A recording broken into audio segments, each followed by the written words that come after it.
The training halls of the Varek were not places for outsiders. For centuries, only the fiercest of cubs, born of warrior bloodlines, had walked beneath the great iron arches. They trained in silence, disciplined by drill masters whose scars told stories of wars long forgotten. Strength and unity came only from the pack, never from the individual. That was their creed. So when the council announced that a human would be allowed into training, even as an experiment, the halls trembled with disbelief. Outsiders were frail, outsiders were prey, and humans? They were barely more than a whisper in galactic history, a young species clinging to fragile colonies, known more for stubbornness than power. The cubs lined the arena, shoulders squared, claws flexing against the stone floor. Their golden eyes burned with suspicion.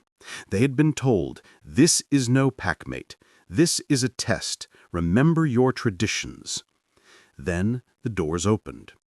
Lieutenant Mara Kalin stepped inside. She wore no armor, only the dark gray uniform of her people, its fabric plain against the shining hides of the cubs. Her stride was steady, her gaze calm.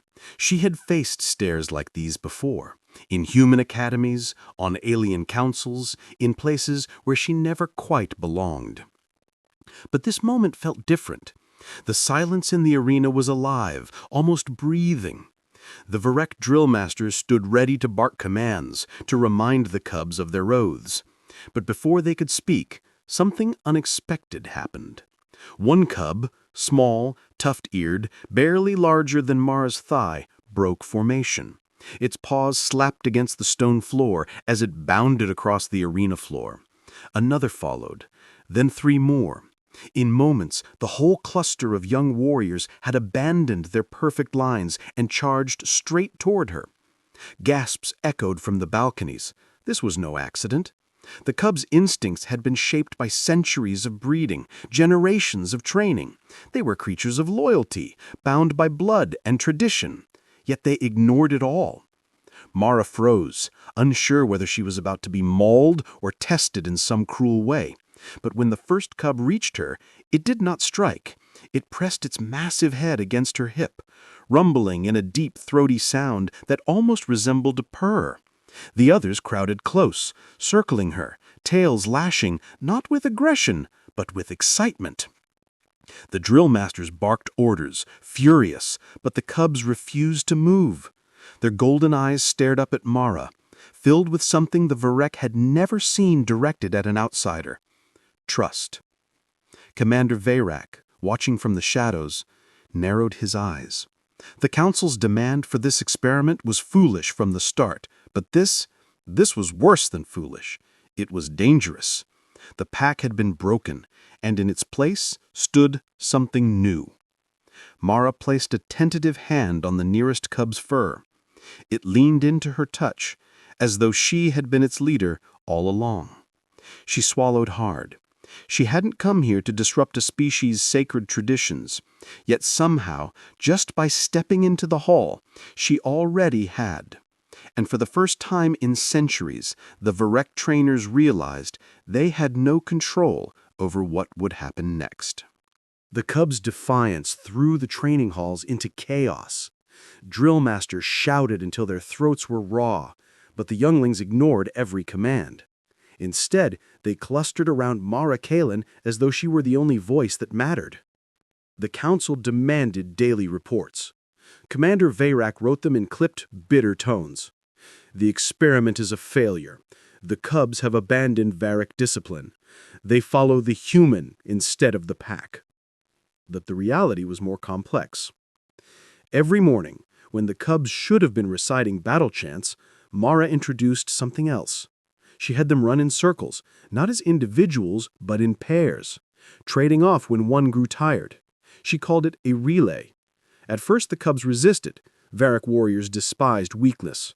Yet, when they saw how the game rewarded teamwork, they threw themselves into it with wild joy. When they practiced formations, she told them stories of ancient human warriors, of legions that fought shield to shield, of squads who trusted one another with their lives. She taught them chants with rhythm, words simple enough to roar in unison. Forward, together. Their voices shook the hall, not with fearsome rage, but with something stranger, excitement. The drill masters seethed. This is not the Varric way, they growled. But the cubs were learning faster than any pack before them. They reacted to Mara's commands instantly, anticipating her signals with uncanny precision. At night, when the cubs should have been resting, they huddled around her in the dormitory. She answered their endless questions. What was Earth like? Why did humans tell stories before sleeping? Why did they sing? She taught them a lullaby, nothing more than a simple human melody, and the cubs hummed it together as they drifted into sleep, their tails curled like children's. Commander Veyrak watched all of it with unease. He had fought in 100 wars and trained countless warriors, but he had never seen cubs bond like this. Their loyalty was supposed to be to the pack, to tradition, to the Varric way. Yet here they were, bending toward an alien. One evening, Veyrak confronted her. "You are not their leader. They are Varric. They are ours." Mara met his glare without flinching. "Then lead them. They listen to me because I listen to them. Maybe that's what they've needed all along." The commander's claws scraped the stone, but he said nothing more. Deep down he knew she was right. Whispers began to spread beyond the halls. Some elders claimed the cubs were bewitched, others that this human was dangerous. But the trainers who had seen the results with their own eyes began to waver. For the first time in generations, the cubs had surpassed expectations in every test. Their speed, unity, and precision were unmatched. It was no longer possible to ignore the truth. Mara Kalen had done what no Varric ever could. She had turned cubs into something greater than a pack. But what the council saw as evolution, others began to fear as corruption. And fear, in the Varric Empire, often led to war. The attack came without warning. In the dead of night, alarms wailed through the training halls, their thunder shaking the ancient stone. Outside, the skies burned red. Enemy raiders had pierced the Varric planetary defenses. Dropships screamed through the clouds, disgorging mercenary soldiers bred for slaughter. The halls, once sanctuaries of discipline, became a battlefield. Commander Veyrak roared orders, his voice drowned by the explosions that rocked the walls. Drill masters rallied to defend the outer gates, blades flashing in the firelight. But amidst the chaos, one truth became clear. The cubs were cut off. Smoke filled their dormitory as debris rained from the ceiling. Fear rippled through the younglings, their instincts urging them to scatter. Alone, they were prey. Their drill masters were nowhere to be found. And then, Mara Kalen stepped into the haze. "You know the games. You know what to do. Stay together, stay alive." The cubs snapped into motion, not because of orders, but because they trusted her. The first wave of raiders burst into the hall, armor gleaming, weapons raised. By all rights, the cubs should have cowered. Instead, Mara barked a single word. "Relay!" They moved like lightning. 2 cubs dashed forward, striking with claws and teeth, while the next pair leapt over them to take their place. They traded roles seamlessly, weaving in and out like the games she drilled into them. What looked to the enemy like chaos was in fact precision. The mercenaries faltered. These weren't frightened younglings, they were a pack reborn. "Shield wall," Mara called. The cubs pressed close, shoulders braced, forming a living barrier. When blaster fire tore through the smoke, they shifted like dancers, using their bulk to shield the smaller ones while others counterattacked. Every lesson, every game, every chant came alive. "Forward! Together!" The words thundered in their throats as they fought, their roars shaking the invaders' resolve. Mara guided them through the carnage, always one step ahead. She pulled them back when the enemy pressed too hard, redirected them when gaps opened. She wasn't their commander in the Varric sense. She was something more. She was their anchor. By the time reinforcements stormed the halls, they found the cubs holding their ground, a ring of bodies around their human. Enemy corpses littered the floor, and smoke curled from the shattered walls. The Varric soldiers stared in disbelief. Never in living memory had cubs stood against armed raiders and survived, and yet here they were, bloodied, battered, but unbroken. When Commander Varric finally pushed through the wreckage, he expected to find carnage. Instead, he found cubs who stood taller than their years, their golden eyes blazing with pride. And at their center was Mara Kalen, pipe still clutched in her hands, her uniform torn, her face streaked with soot. She met his gaze, chest heaving, and said only, "They chose me, and tonight it saved their lives." The training halls still smelled of smoke. Rubble littered the once pristine floors where generations of cubs had marched. Repair crews worked in silence, but the air was thick with something heavier than dust. Tension. The council had convened. Commanders, elders, and drill masters filled the great chamber, their eyes sharp with judgment. At the center stood Mara Kalen, flanked by the cubs who refused to leave her side. The council's eldest, a silver-maned Varric matriarch, pounded her staff against the floor. "This experiment has gone too far. The human has corrupted our young, twisted them from the pack.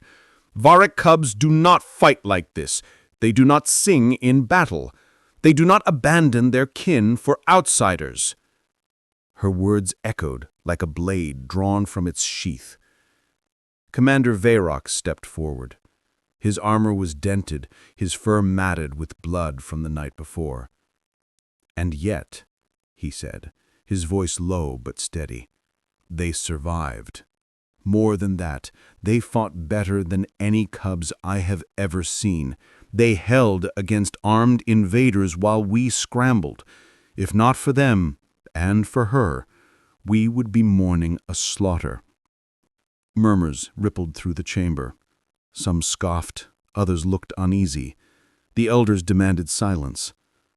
One of the cubs stepped forward, a young female with fire-bright eyes. She bared her teeth, not in defiance, but in pride. "We are still Varric," she growled, her voice trembling with emotion. "But she is our leader. She taught us strength we did not know we had. She taught us to fight together." The other cubs surged forward, pressing against Mara's legs, their tails lashing, their eyes blazing with unity. Then, in a single thunderous chorus, they declared the words that shattered centuries of tradition. "She is our pack leader." The chamber fell into stunned silence. Varric culture had never permitted this. Pack leaders were chosen from within, by trial and by blood. Never had outsiders been named. And yet the cubs stood unshaken, their loyalty undeniable. Mara's throat tightened. She hadn't asked for this. She hadn't come to claim power or to disrupt an empire. She looked at the council, then at the cubs. Their small faces were fierce with determination, their faith burning brighter than any tradition. "If you think I came here to replace your ways, you're wrong. I didn't teach them to stop being Varric. I taught them to believe in each other. That's what humans do. We survive because we trust. We endure because we share strength. Maybe that's not your way, but maybe it can be." The chamber erupted in debate. Some shouted for exile, others for execution. But Commander Varric raised his claw and silenced them all. "Perhaps we should stop fearing what makes the human different. Perhaps we should fear what happens if we ignore it. Our cubs have chosen. The question is not whether we allow it. The question is whether we are wise enough to follow their lead." The council did not agree, not unanimously. But history would remember this day, not as a verdict, but as a turning point.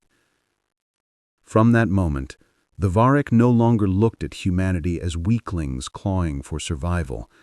They looked at them as kin, as leaders, as something greater than tradition could define. And across the stars, the story spread, whispered in awe and fear alike. When the human entered training, the cubs abandoned the pack and ran to her side, and the galaxy would never be the same.